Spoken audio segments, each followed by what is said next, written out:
kita khawatir justru menggelembungnya atau tambunnya jumlah kabinet dan lembaga kabinet ini, kementerian lembaga, justru akan membuat bagaimana kementerian atau kabinet ini jadi lamban untuk bergerak karena harus mengkoordinasikan gitu ya dengan semua kekuatan politik alias koalisi besar yang seperti itu yang belum tentu nanti akan menyisakan satu partai pun di DPR RI. Ini juga menurut saya tidak ada lagi check and balances karena sangat tambun. Eksekutif heavy akan terjadi di DPR. Ini yang nantinya membuat sistem politik kita tidak sehat. Maka apakah zakon kabinet hanya terfokus pada penempatan orang-orang yang teknokratis di kementerian lembaga untuk mengejar ketertinggalan Indonesia, untuk menyongsong Indonesia emas? Apakah seperti itu? Lalu membiarkan DPR tanpa ada fungsi pengawasan secara konstruktif terhadap eksekutif. Ini juga bahaya. Karena kalau kebijakan pemerintah baik, kalau tidak baik, merugikan rakyat luas, merugikan negara, siapa yang harus mengingatkan? Siapa yang akan melakukan pengawasan konstruktif kalau DPR-nya adalah eksekutif heavy, tidak melakukan pengawasan konstruktif? Terima kasih.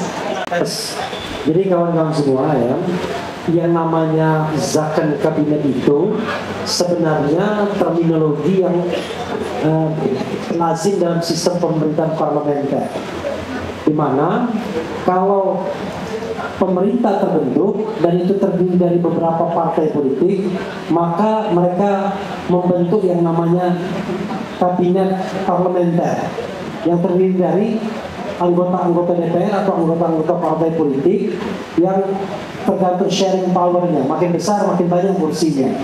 Nah, zakon kabinet untuk menghindari agar kabinet tersebut tidak terlalu politis, sehingga ditunjuklah ahli-ahli. Zaman pemerintahan parlementer Indonesia kita kenal dengan zakon kabinet itu.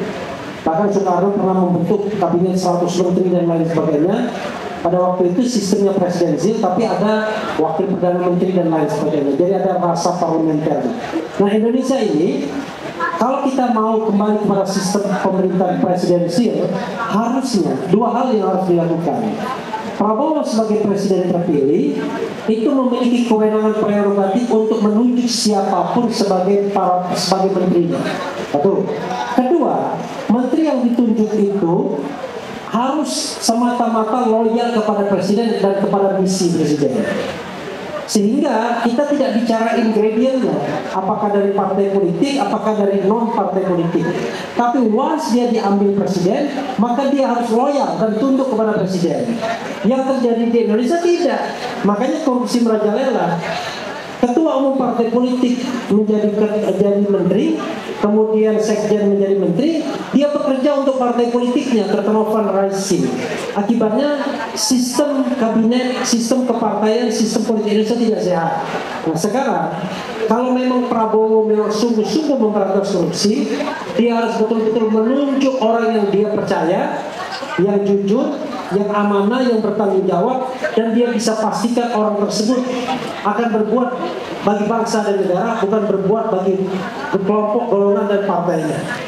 Kita harapkan mudah-mudahan begitu, walaupun saya tidak yakin, ya kan begitu. Tapi nggak apa-apa, yang paling penting kita kasih tahu teorinya begitu, tapi praktiknya kita akan lihat. Apakah Prabowo akan tunduk kepada jalan parlementer, apakah dia akan memilih jalan presidensial? Kita akan lihat dalam pembentukan kabinet nanti. Terima kasih. Ya, salam perjuangan. Mulai ini Pak. Oh iya, punya aku. Ayo lihat ke depan semuanya.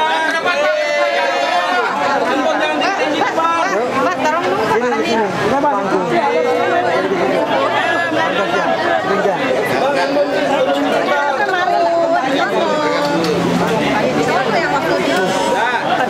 Udah cukup ya?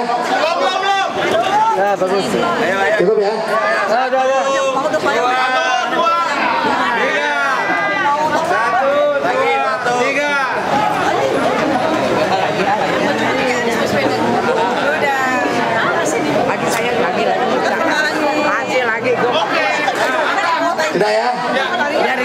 Ya, pada narasumber dan moderator kembali lagi ke kursi. Terima kasih. Kita